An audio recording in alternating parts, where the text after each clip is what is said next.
E a mesma chama que avivou há 200 anos atrás, mande ela sobre nós, faça arder uma vez mais. E os milagres do passado não vão ficar só na história, vão invadir nosso presente, acontecer aqui e agora, pois sabemos que tu não mudou. Quem mudou somos nós, mas o Senhor nos despertou, e ouvimos a sua voz dizendo: buscar-me-eis e me achareis, buscar-me-eis e me achareis, quando me buscar de todo o coração.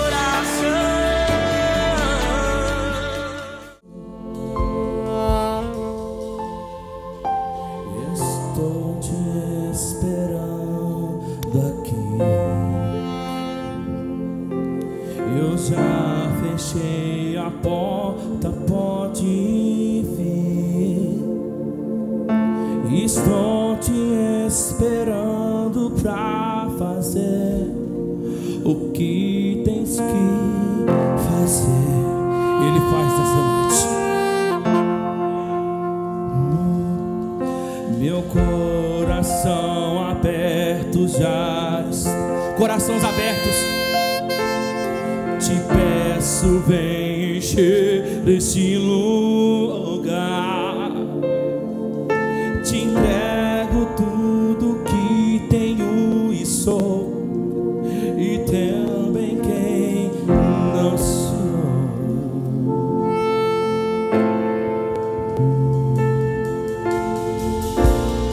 Eu só quero tua presença.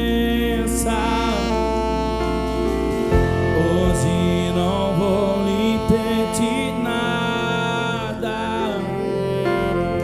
só quero levantar a minha voz pra te dizer que a tua graça só me basta.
que um submarino, maior que o universo, mais que tudo que eu sonhei.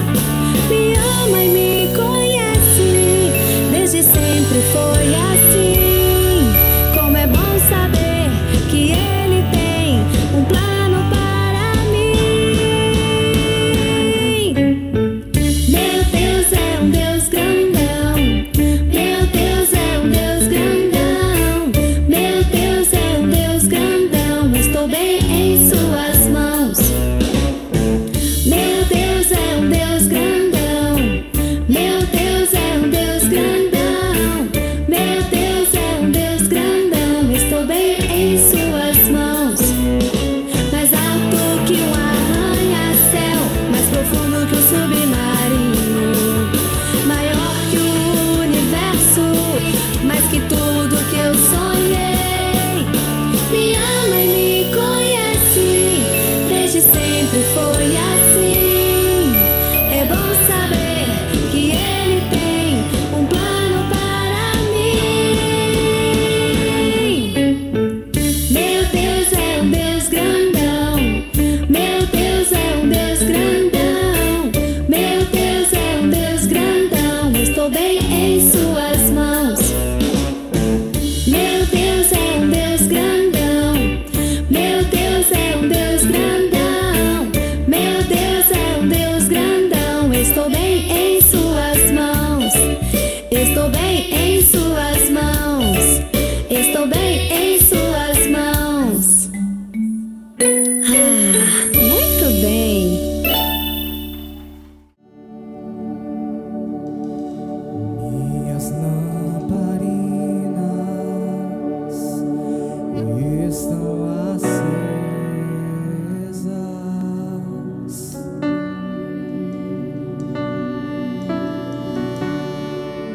só estou esperando o barulho dos teus passos.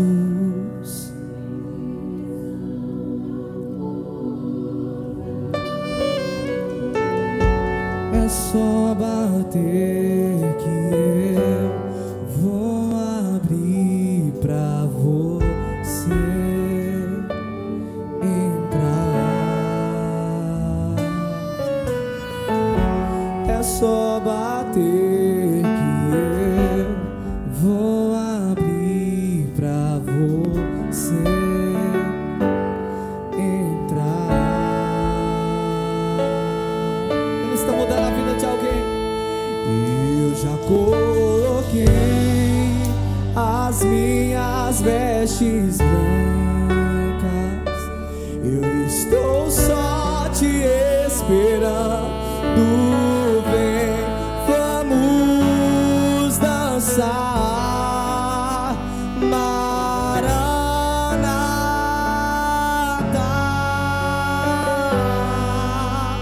Maranata. O Espírito Santo de Deus está tocando na vida de alguém. Minhas lamparinas estão acesas,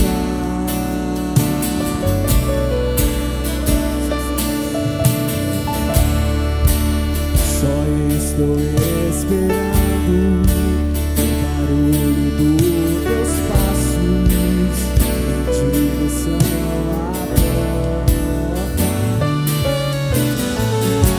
É só bater que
saudade de quando você dava lugar a Mandalabás.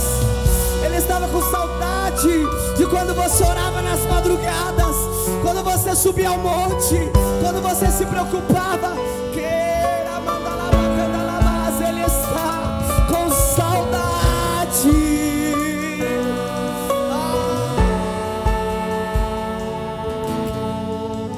Tem fogo nos olhos, eu não imaginava que era lindo assim, que era lindo assim. Meu noivo esperado, eu abro a minha casa, pode morar aqui, pode morar aqui.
Tem fogo. Nos olhos, eu não imaginava que era lindo assim.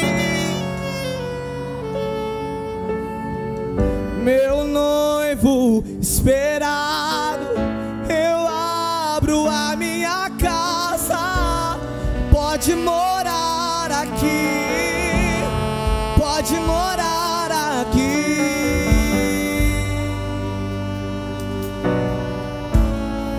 Dar um minuto para você adorar e eu queria convidar o Santa Nação para subir. Haramandalabacandalabas.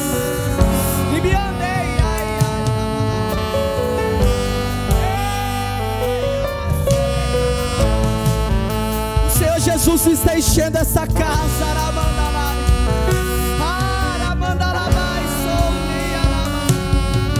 Deus tem renovo para a tua vida. Deus tem renovo para a tua casa. Aleluia. Deus tem renovo para o teu ministério.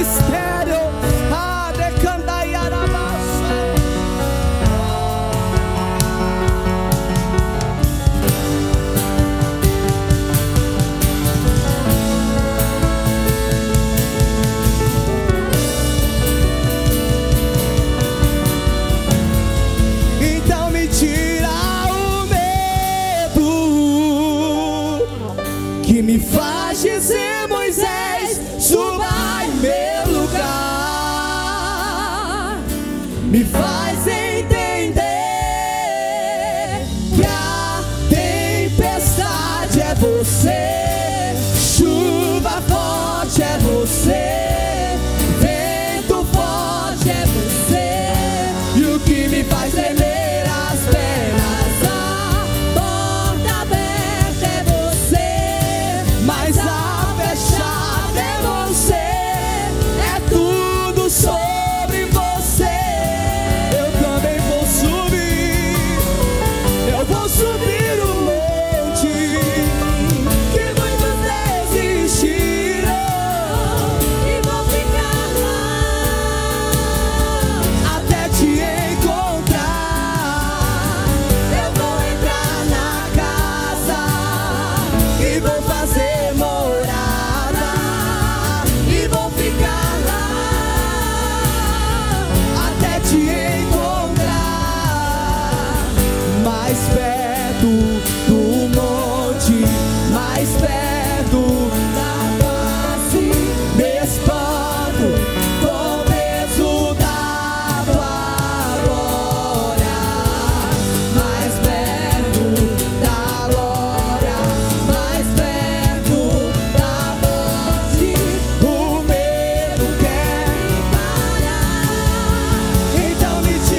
me faz entender que a tempestade é você, chuva forte é você, vento forte é você, e o que me faz tremer as pernas, a porta aberta é você, mas a fechada é você.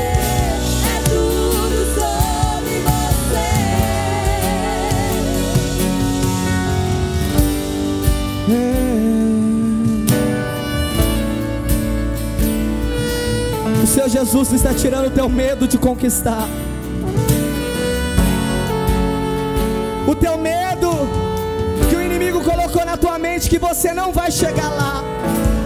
Jesus hoje joga por terra, aleluia, toda a armadilha de Satanás contra a tua vida. As cadeias e as correntes do inferno não podem prevalecer contra ti. Aramandeia lavas.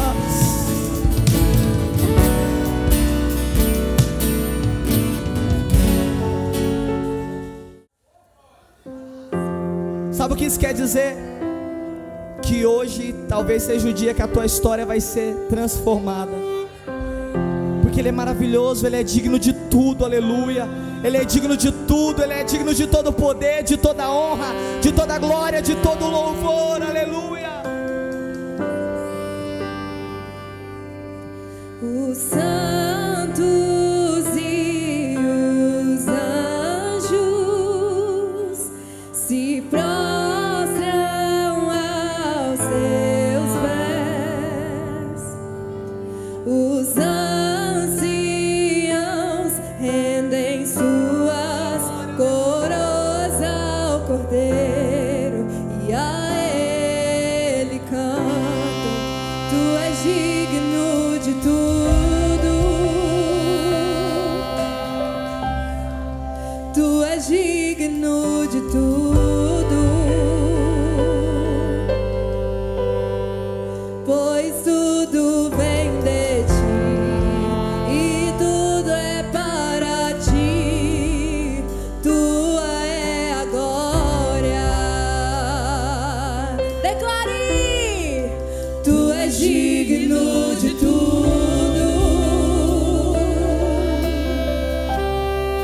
Tu és digno de tudo, pois tudo vem de Ti e tudo é para Ti, Tua é a glória. Oh, aleluia, Jesus.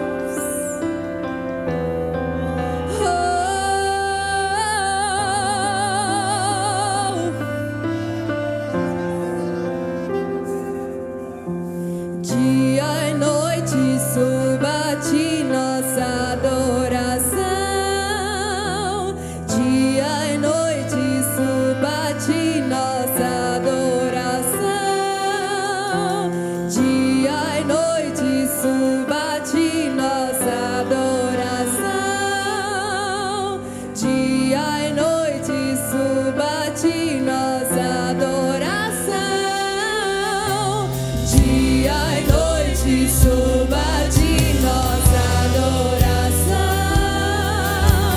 Dia e noite suba a Ti nossa adoração. Dia e noite suba a Ti nossa adoração. Dia e noite suba a Ti. Tu és digno de tudo. Sim, Tu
Existe um nome que é sobre todos.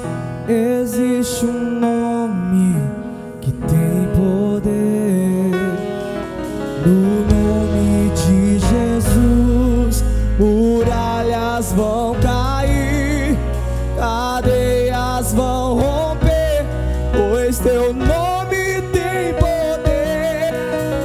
Iremos declarar, com fé vamos gritar, pra sempre adorar, pois teu nome tem poder.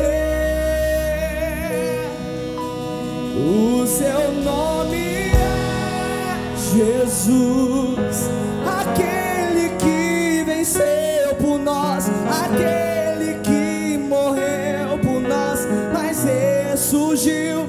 O seu nome é Jesus, aquele que vem nos buscar, pra sempre nós vamos reinar com ele. Jesus,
Olha assim comigo.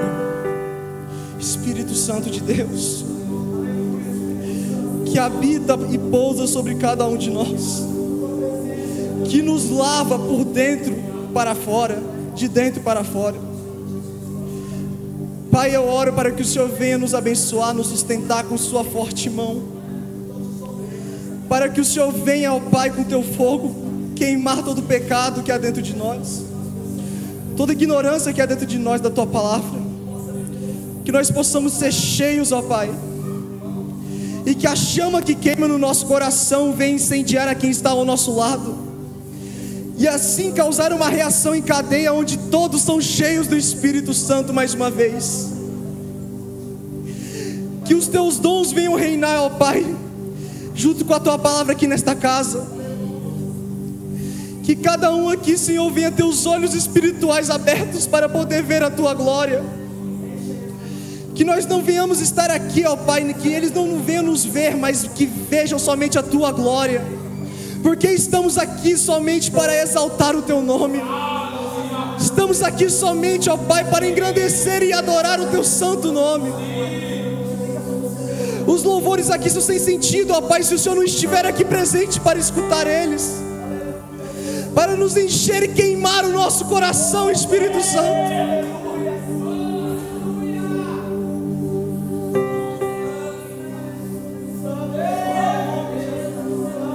O Senhor é maravilhoso, Espírito Santo. O Senhor é quem guia a nossa vida e nos guarda e nos livra de todo mal, nos quebranta e nos faz vaso novo, Espírito Santo. Aleluia.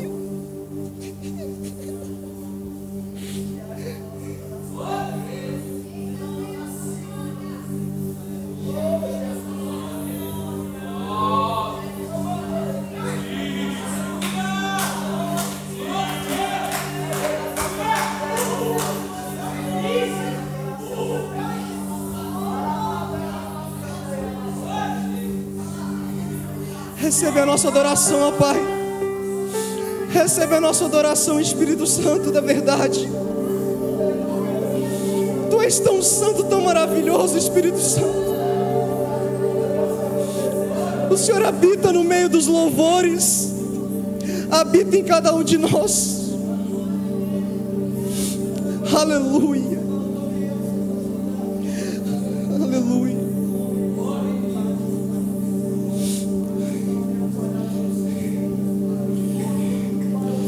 A presença do Senhor é maravilhosa. Assim eu oro e te peço para que o Senhor continue aqui, que a palavra do Senhor venha aqui ao nosso coração repousar sobre o ministro dessa noite, e que nós não venhamos ouvir aquilo que queremos, e sim o que precisamos ouvir. Nos quebranta e nos renova. Assim eu oro e te peço, em nome de Jesus. Amém.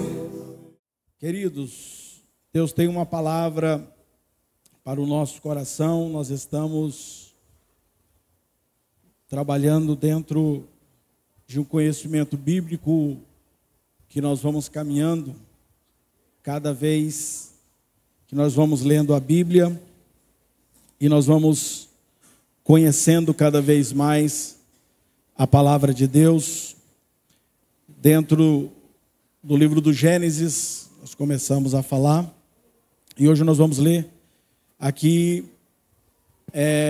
Gênesis, capítulo de número 2, tá bom aqui, verso de número 7, e depois nós vamos pulando alguns versículos aqui para a gente completar a leitura. Gênesis capítulo 2, verso de número 7. Louvar a Deus pela vida de todos os irmãos que aqui estão presentes nesta noite. Sejam muito bem-vindos na casa do Senhor. Todos encontraram? Gênesis 2, 7. Formou o Senhor Deus o homem do pó da terra, e soprou em seus narizes o fôlego da vida, e o homem foi feito alma vivente. Então, 3 coisas já conseguimos olhar aqui, né? Pó, sopro e alma. Ou seja, corpo, espírito e alma, ou alma, corpo, espírito, da forma que você quiser falar, os 3 existem. Nós somos criados por Deus como corpo, alma e espírito. Corpo material, alma e espírito imaterial. Certo? O espírito é dado por Deus e volta para Deus quando alguém morre. O corpo, a terra consome. A alma segue o seu caminho pelo qual o homem viveu nessa terra. Se viveu em Deus até que Jesus volte, paraíso. Até que não, os que não viveram em Deus, inferno. Quando Jesus voltar, a Bíblia diz que todos vamos, aqueles que viveram em Cristo, para o céu. Vinde benditos do meu Pai, possuí por herança o lugar que você está preparado. Mas aqueles que não viveram em Cristo, além de sair do inferno, que é um lugar bem de sofrimento, vai ser jogado no lago de fogo. Então, só esclarecendo aqui. Continuando a leitura. Lá no verso agora de número 15. E tomou o Senhor Deus o homem e o pôs no jardim do Éden, para o lavrar e o guardar. E ordenou o Senhor Deus ao homem, dizendo: de toda árvore do jardim comerás livremente, mas da árvore da ciência do bem e do mal, dela não comerás, porque no dia em que dela comeres, certamente morrerá. E disse o Senhor Deus: não é bom que o homem esteja só. Far-lhe-ei uma adjuntora que esteja como diante dele. Havendo, pois, o Senhor formado da terra todo o animal do campo e todas as aves do céu, trouxe a Adão para este ver como lhes chamaria, e tudo o que Adão chamou, e toda alma vivente, a toda alma vivente isto foi o seu nome. E Adão pôs nomes em todo o gado e as aves do céu, em todo o animal do campo, mas para o homem não se achava adjuntora que estivesse como diante dele. Então o Senhor Deus fez cair um sono pesado sobre Adão, e este adormeceu, e tomou uma das suas costelas, e cerrou a carne em seu lugar. E da costela que o Senhor Deus tomou do homem, formou uma mulher, e trouxe a Adão. E disse Deus: esta é agora ossos dos meus ossos, e carne da minha carne. Esta será chamada varoa, porquanto do varão foi tomada.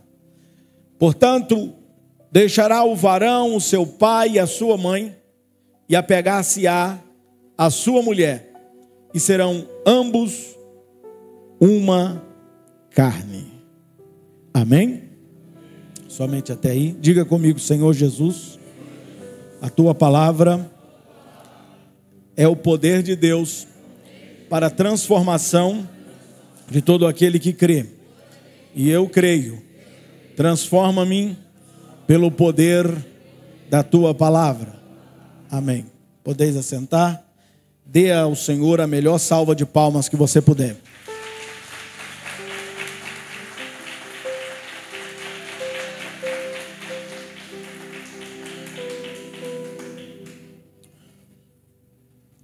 Eu tenho pregado muito sobre esse texto, principalmente com os homens no discipulado. A gente sempre volta nesse texto, né? Porque ele é a base, é o princípio do qual Deus estabeleceu para uma família. Nós estamos falando de família, estamos falando de trabalho. E é interessante que Deus cria todas as coisas e por último cria o homem e põe esse homem para dominar todas essas coisas. Ele dá o governo, ele delega um governo que não é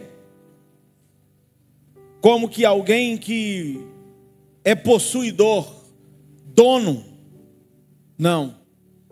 É um governo que um dia o homem terá que prestar contas a Deus.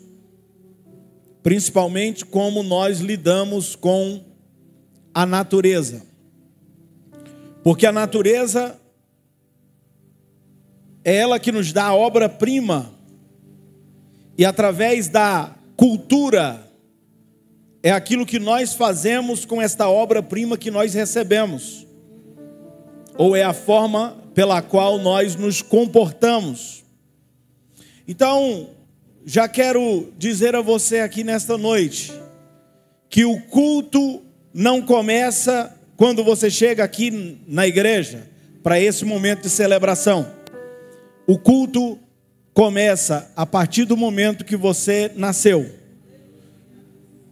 A partir do momento que você entendeu por pessoa, você está vivendo um culto que não vai parar, enquanto formos para a eternidade, diz a palavra, continuaremos adorando a Deus e gozando para sempre. Esse é o fim principal de todo homem. Nós viemos de Deus e para Deus nós voltaremos. Então, deixa eu te falar uma coisa. Cultura é aquilo que nós fazemos com a natureza ou natural, as coisas que Deus nos deu, a obra-prima, aquilo que Deus nos entregou. Tanto com os animais, como com as plantas, como com pessoas. E Deus está de olho nesse negócio, porque nós estamos cuidando disto para Ele. Mas um dia Ele vai voltar e vai pedir conta disso. Deus vai pedir conta de como você cuidou da sua esposa. Deus vai pedir conta de como você cuidou dos seus filhos, de como você cuidou dos animais, de como você cuidou das plantas, de como você cuidou do que Ele te deu. Nós somos mordomos, e mordomo não é dono. Mordomo é aquele que recebe de Deus uma certa quantia para administrar. De certa forma, Deus dá a alguns muito, outros ficam com mais pouco. E por causa do pecado, tem gente que não fica com nada. Porque o pecado leva as pessoas a empobrecer, leva as pessoas à miséria. As pessoas que vivem na miséria é por causa do pecado. Ou foi dele, ou foi dos pais, ou foi da sociedade, e por aí vai. Então preste atenção. A riqueza pertence ao Senhor. E Deus dá a todos aqueles que se colocam na posição de filho. Se você se colocar na posição de filho, honrar a Deus, Deus vai abençoar a sua vida, Deus vai prosperar o seu caminho, Deus vai lhe dar saúde, porque o que tira a sua saúde é a forma errada pela qual você vive. As drogas, a bebida, a prostituição e um tanto de coisa a mais que você vê por aí. Se você conseguir eliminar essas coisas da sua vida, você vai ver que você vai prosperar. Você que fuma, já fez a conta de quanto você já investiu no cigarro? E tudo isso foi perdido? Você que bebe, já fez as contas que se você tivesse guardado esse dinheiro, talvez, dependendo do tempo que você bebe e fuma, você já teria comprado um carro novo, uma casa? Isso trouxe algum benefício para você? Não. Só destruição. Porque a consequência da bebida leva homens e mulheres a fazerem coisas que não fariam se eles estivessem sãos. Então, queridos, Deus está dizendo aqui que Ele pegou o homem, Ele tomou o Senhor Deus o homem e pôs aonde? No jardim do Éden. A palavra Éden quer dizer presença de Deus. Então deixa eu te falar, aqui está começando Deus montar um cenário para que uma família venha habitar nessa casa que Ele mesmo criou, que é o jardim ali. Foi Deus que plantou o jardim, não foi o homem. Deus plantou, Deus organizou. A primeira casa da primeira família foi Deus que criou. O homem foi Deus quem criou. E Deus disse ao homem, antes dele criar a mulher, Ele disse para o homem,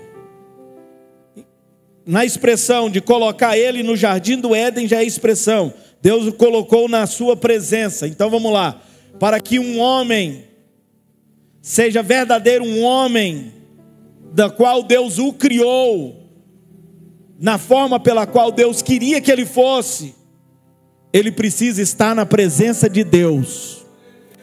Fora da presença de Deus, a pessoa já começa a andar errado. Certo? Segunda coisa que Deus diz para o homem aqui, Deus diz, trabalhe. Queridos, o trabalho é uma bênção. O preguiçoso, Deus diz, vai ter com a formiga o preguiçoso, e vê as suas obras, que até a formiga trabalha. Então trabalhar é coisa de Deus, não trabalhar é coisa do inimigo. Lembra de Jó? Quando vieram os filhos do Senhor adorar, veio também Satanás. E o Senhor vendo, disse, o que você está fazendo aqui? De onde vens? Eu venho de rodear a terra e passear por ela.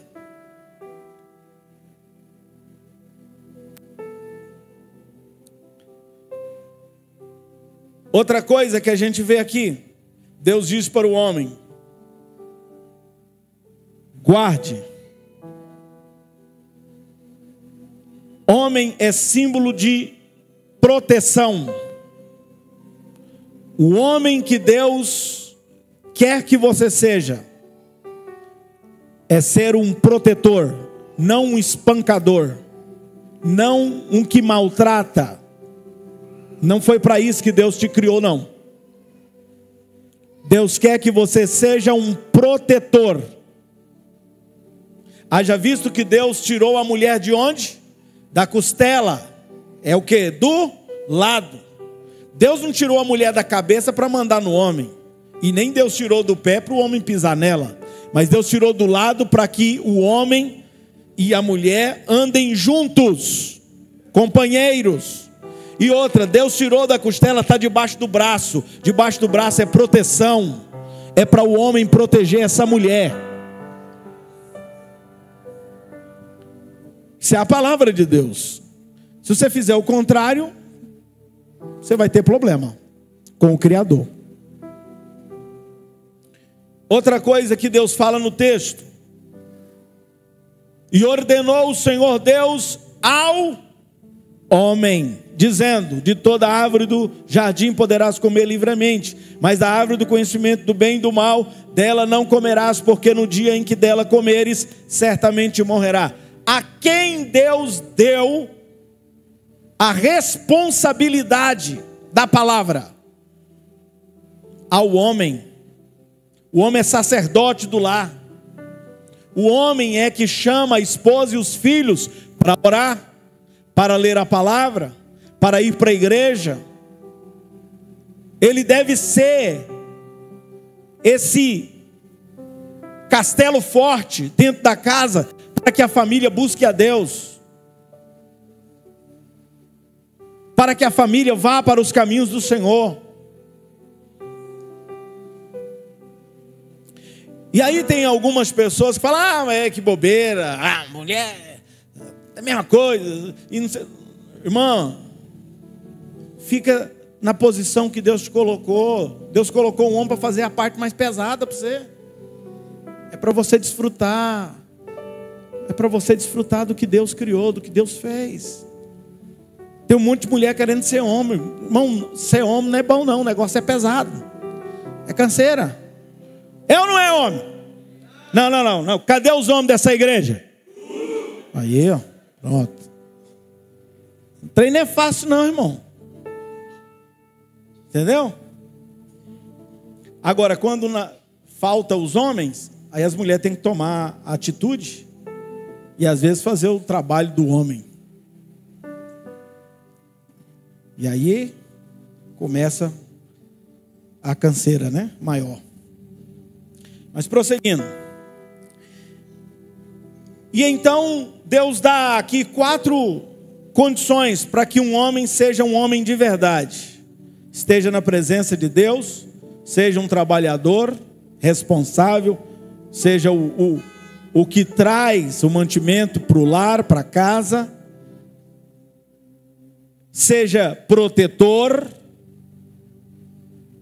e em quarto, seja sacerdote do lar. Aí Deus diz: não é bom que este homem esteja só. Mas se um homem não estiver na presença de Deus, não trabalha, não protege e não é sacerdote de nada, é melhor esse homem ficar só, senão ele vai estragar a vida da mulher. Quem entendeu, diga amém. O negócio aqui hoje vai ser meio... vai dar nó na garganta de muita gente aí. Mas fique tranquilo. É a palavra de Deus. Eu não estou falando nada meu. É tudo que está escrito. Vamos lá. Então Deus diz o quê? Far-lhe-ei uma ajudadora que esteja como diante dele. E aí então Deus vai fazer o homem adormecer, vai criar a mulher, vai trazer a ele, e ele vai ficar muito feliz com esse negócio, né? Sim ou não? Porque sempre antes de uma obra-prima vem o que, irmãos? Um rascunho. Os irmãos não gostam muito esse poema não, né? Fica essa guerra, né, de homem e mulher, quem é melhor? Deixa eu te falar uma coisa, ninguém é melhor. Os dois são especiais e essenciais, e os dois expressam o Deus verdadeiro. Então, por que esse tema, irmão, que nós estamos falando, ele vai muito além do que uma simples questão teológica, ideológica, política, sociológica. É porque isso aqui trata-se de um assunto espiritual. Isso aqui é um assunto espiritual. Sabe por quê? Porque quando nós lemos a Bíblia, nós verificamos que a história se inicia em Gênesis com um tipo de casamento, o homem e a mulher, e finaliza com outro casamento em Apocalipse, que é Cristo e a igreja. Quem está entendendo? Então, também todas as passagens que trata do tema, ela sempre vai se referir a um relacionamento amoroso como algo exclusivo de sexo oposto. Toda vez que você lê na Bíblia, casamento é exclusivo de sexo oposto. Quer dizer, entre um homem e uma mulher. E veementemente a Bíblia ela vai ressaltar a união entre pessoas do mesmo sexo. Porque a gente vai ver que quando Deus, algumas vezes algumas pessoas tentam descrever Deus, né? E aí a gente vai perceber que Deus ele é indescritível, Deus é imensurável, Deus ele é extraordinário. E se alguém tem dúvida, esclareça sua mente, Deus não possui sexo. Você vai analisar a Bíblia e as Escrituras, nós vamos ver que Deus facilmente ele transita tanto entre funções femininas, como quem alimenta, amamenta, entra em dores de parto, como também em funções masculinas, como Deus forte, poderoso, guerreiro. E se nós olharmos para a palavra de Deus em Gênesis 17, nós vamos captar aqui a essência de Deus através do nome, que é o nome El Shaddai. El fala de forte, de Deus forte. Shaddai, aquele que nutre, que amamenta. Então, esse nome apresenta essas duas facetas de Deus. E por esse motivo nós não podemos dizer que Deus é essencialmente homem ou mulher, pois um macho ou uma fêmea não consegue expressar a totalidade da sua imagem. E aí então, a verdadeira representação da imagem de Deus, ela só pode ser expressa pela junção das duas partes. Sob uma visão tradicional, a Bíblia diz que Deus criou o homem macho e depois criou a mulher da sua costela. E verificando essa linguagem original hebraica, existe aqui um significado espiritual muito mais profundo daquilo que a gente pode, às vezes, entender apenas na leitura do texto. A gente vai ver que, no princípio, Deus criou Adão. Adão representava a humanidade. Deus criou a humanidade em Adão. Ele era o representante da humanidade. E aí Deus olha para esse Adão e Deus diz: não é bom que a humanidade esteja só. E aí então, em Adão, Deus verificou que não era bom essa humanidade ficar sozinha. E perceba que Deus vai viver em comunhão na Trindade, como a Bíblia vai mostrar em vários textos.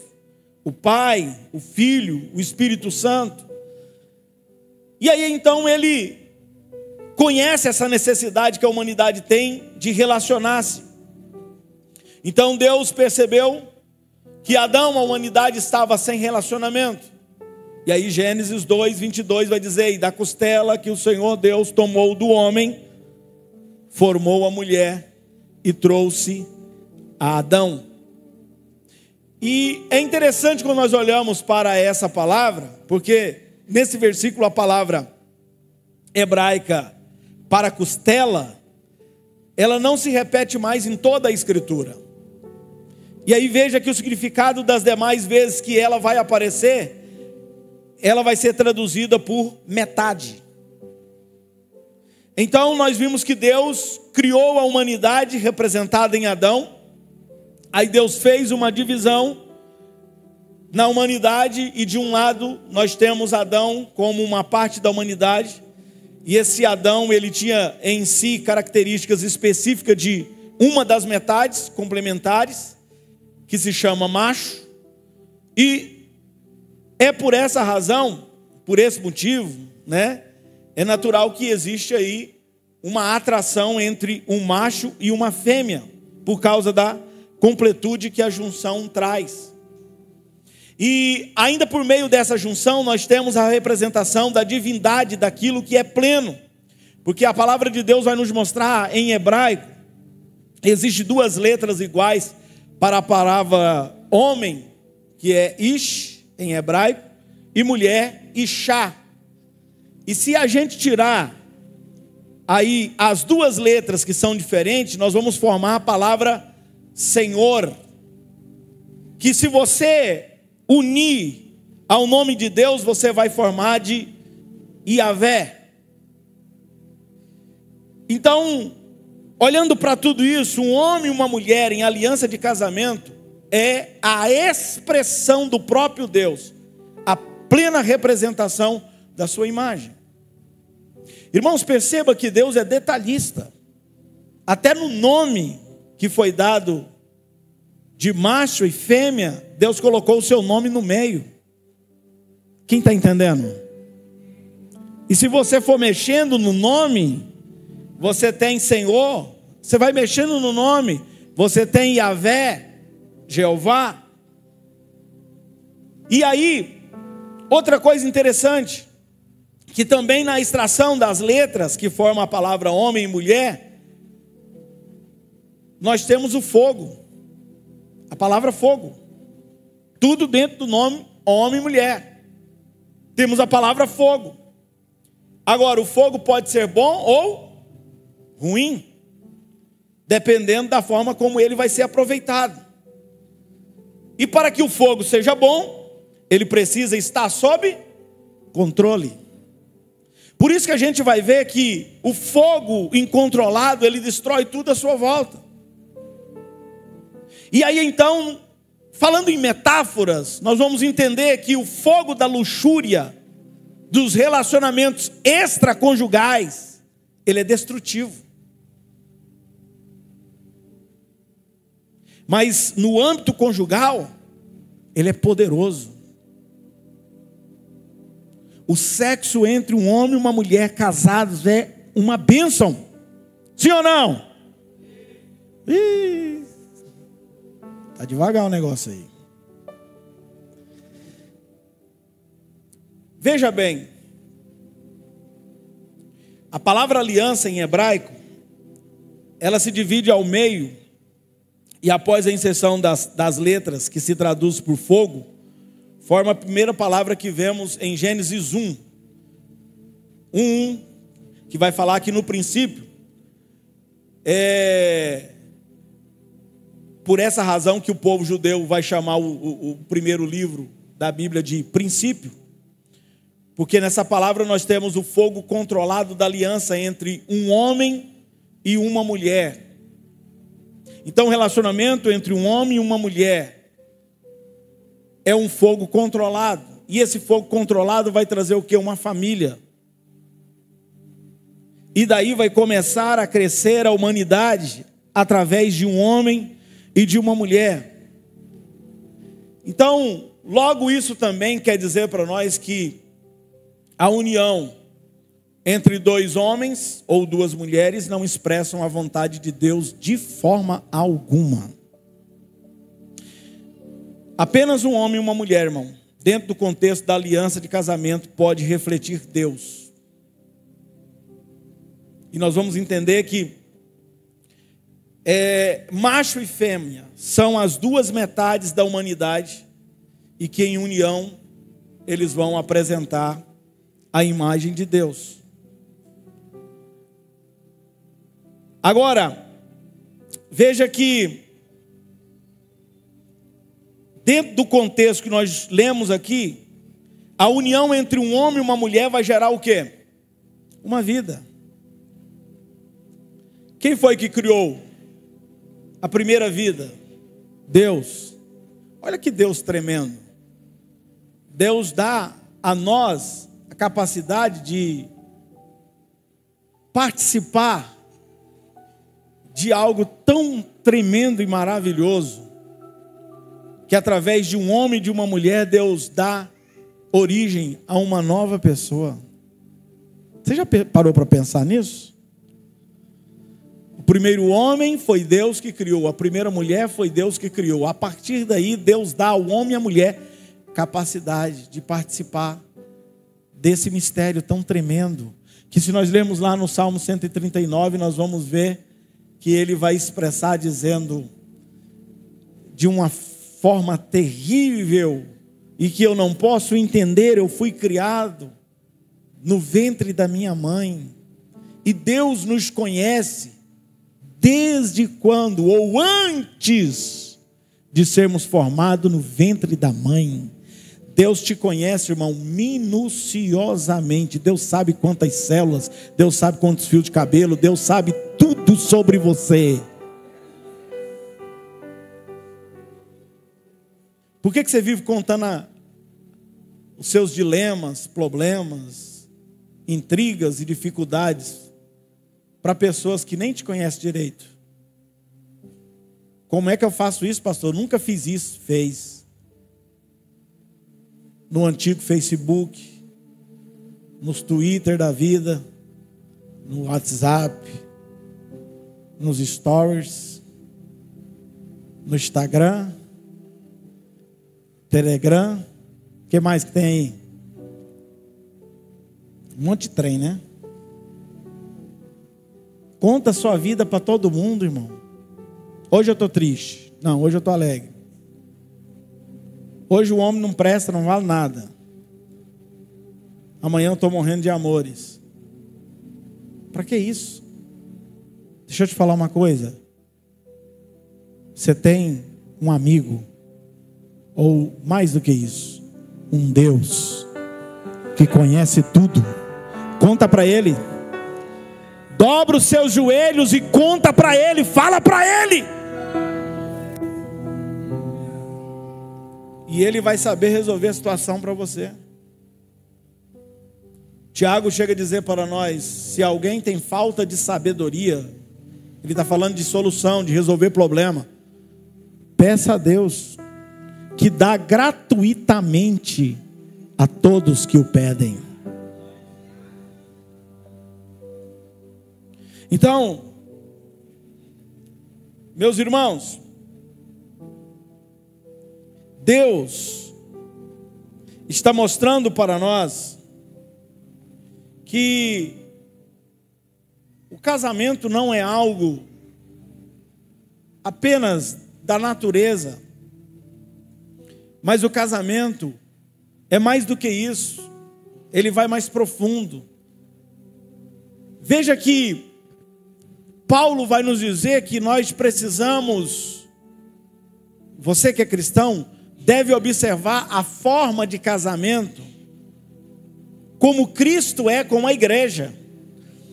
Então, não é a gente comparar o casamento humano aqui com o casamento de Cristo à igreja, mas é a gente aprender com o casamento de Cristo à igreja e trazer para o nosso casamento aqui.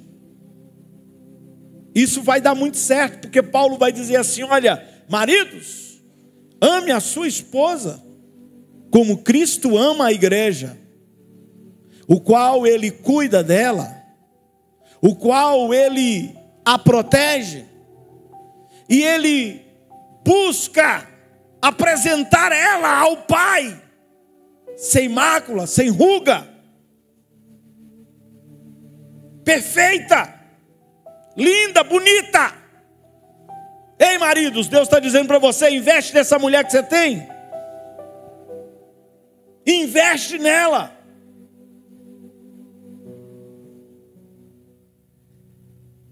Você viu uma roupa bonita em alguma mulher por aí? Vai lá e compra uma mais linda para a sua. Você não precisa ficar olhando para a mulher do outro. Eita Deus.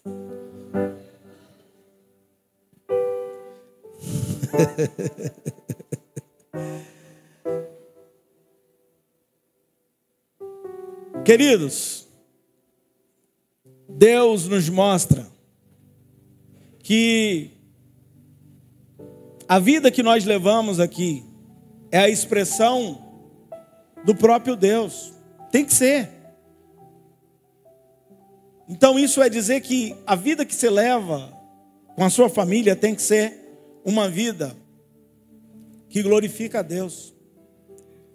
Deixa eu te falar, o seu relacionamento com as pessoas, e principalmente com os de casa, da família, tem que glorificar a Deus. Você já parou para pensar? O jeito que você fala com a sua esposa se glorifica a Deus? Quantos maridos, né? Quando casou era bem linda, bem fofa, ou bem... Não, tira o fofo. Bem linda, né? E por aí vai, e depois começa a perder, né? Esse compromisso todo aí, a perder essa admiração, e começa pelo bem gorda, bem feia, e um tanto de coisa negativa. Deus manda você cuidar do que você recebeu. Quando Deus fala de guardar, Deus está falando de proteção, de cuidado. Cuide bem da sua esposa. Mulheres, cuide bem do seu marido. Isso é um mandamento de Deus. Deus fala para que nós venhamos cuidar bem um do outro. Amém, irmão?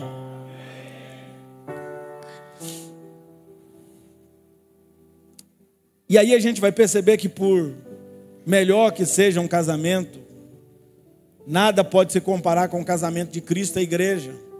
Olha o que diz Efésios 5:32. Grande é esse mistério, digo, porém, a respeito de Cristo e da igreja.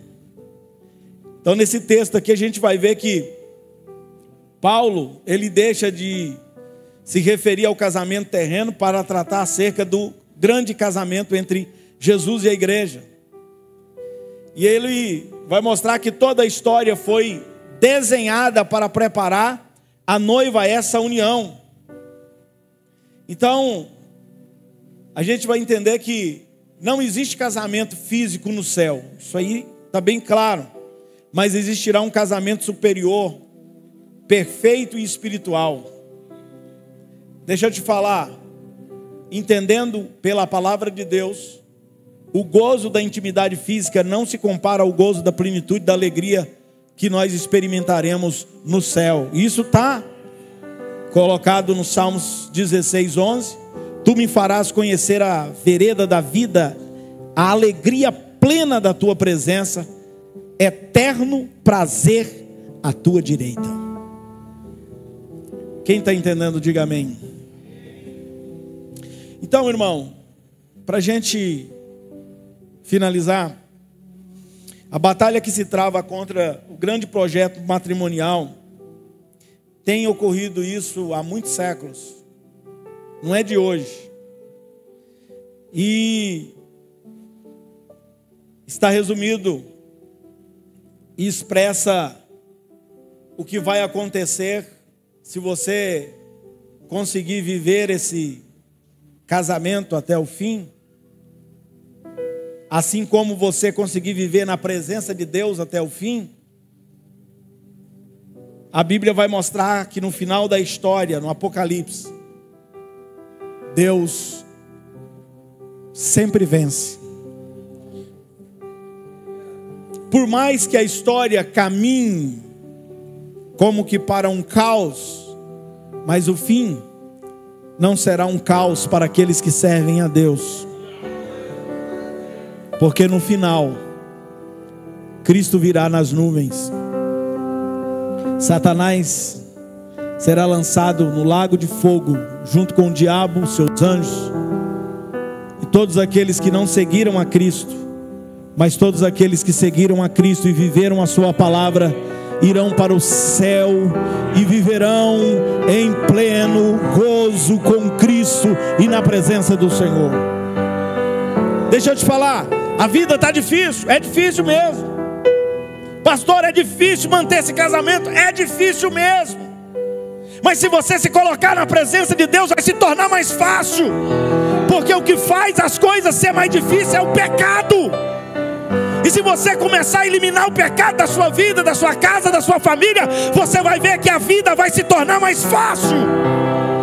Você vai viver bem, porque é viver em plenitude de vida. Deixa eu te falar uma coisa, nós estamos meditando no livro de Eclesiastes junto com algumas pessoas, junto com os homens.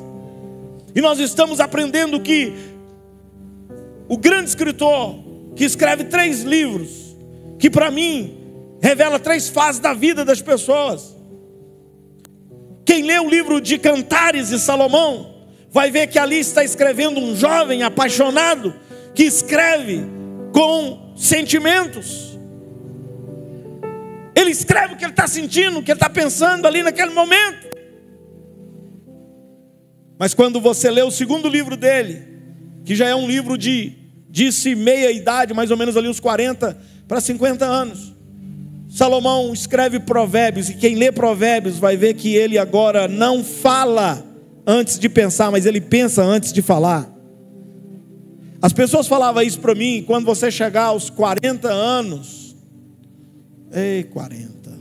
4 anos, já ficou para trás os 40, irmão. E as pessoas me diziam, quando chegar aos 40 anos, sua cabeça vai mudar. Eu falava, muda nada. E mudou, irmão. Porque quando você passa dos 40 ali, você dá uma olhada para trás e para frente, você vê que você está na metade mais ou menos do caminho. E você começa a pensar, o que eu fiz da minha vida? E o que eu vou fazer daqui para frente? Sabe? O vigor começa a diminuir, força para o trabalho começa a diminuir. Deixa eu falar para você que é jovem, aproveita agora, ganhe dinheiro, corra atrás, trabalhe, faz.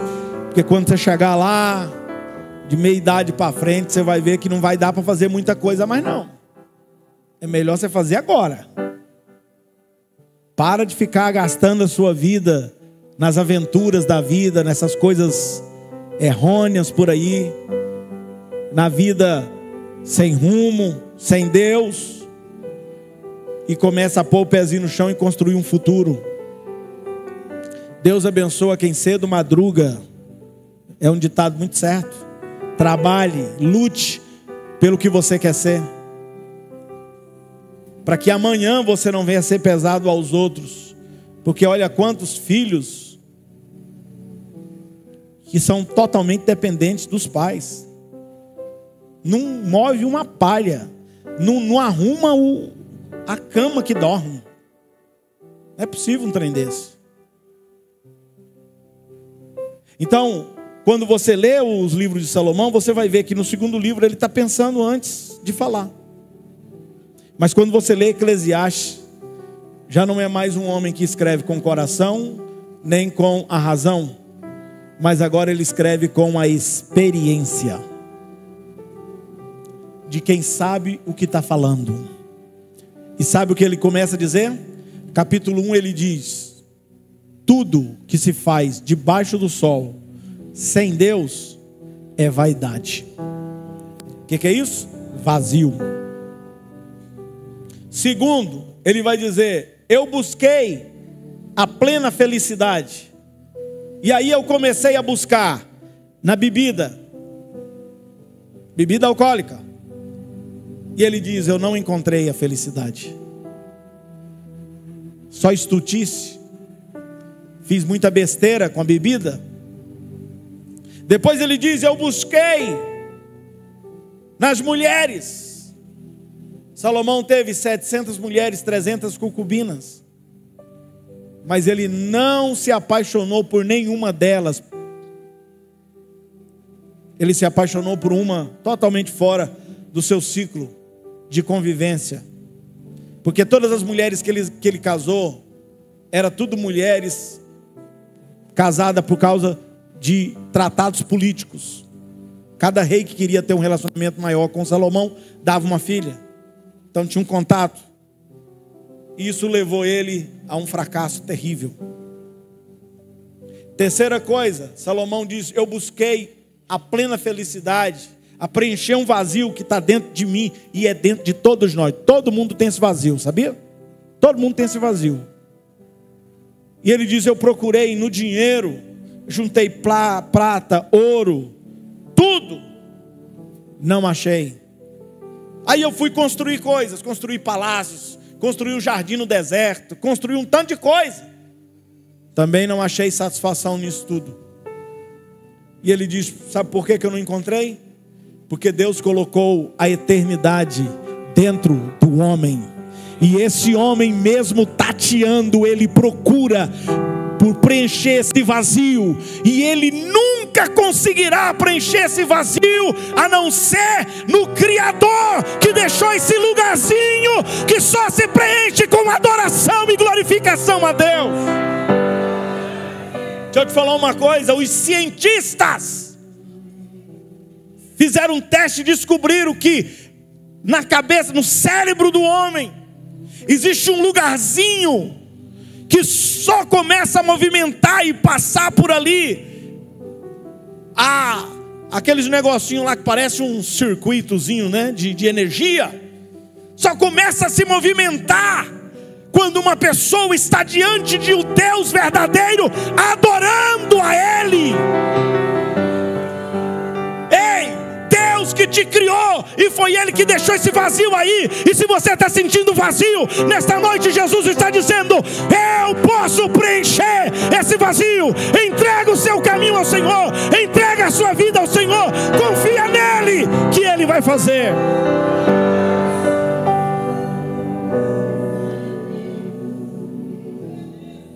Capítulo 3, Salomão vai falar que só Deus é o Senhor do tempo,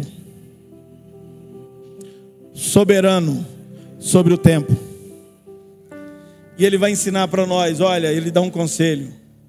Aí está falando um homem que viveu muito, ele sabe o que ele está falando. Ele diz: olha, tem tempo de abraçar, mas tem tempo da gente afastar de alguns abraços. Porque tem gente que só abraça a gente com falsidade. Ele diz: há tempo de plantar, mas há tempo de colher. Há tempo de juntar, mas há tempo de espalhar, jogar fora. Tem coisa que já tem que largar para lá, irmão. Entendeu? E aí ele vai dizendo: o tempo pertence a Deus. E há tempo para tudo na vida. Então, lembre-se que não é só tudo flores. Vai ter dias difíceis. Vai ter dias difíceis, irmão. Ô irmão, ou vocês que são casados principalmente, vai ter dia difícil.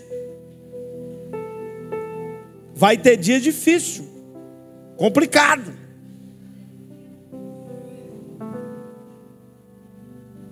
Mas problemas foram dados para ser resolvidos.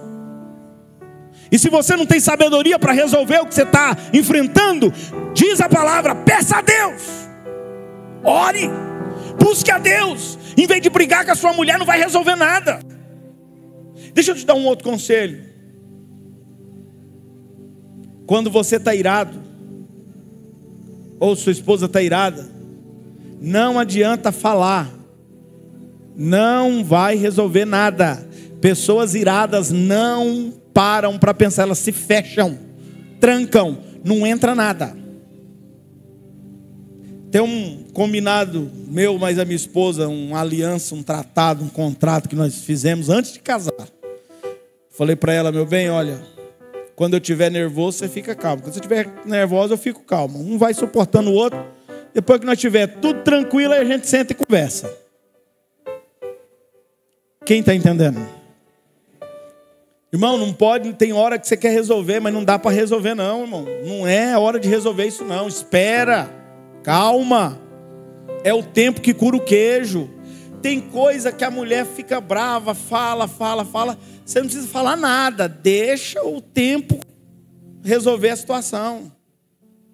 Resolve. Quem está entendendo, diga amém. Principalmente quando as mulheres estão nos seus dias complicados. Ela quer matar um toda hora. E se você ficar na frente, vai morrer. Sai da frente.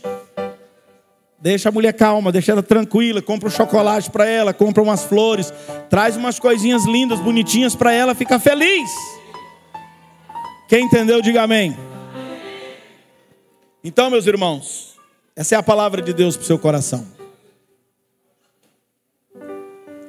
Cuide da sua família.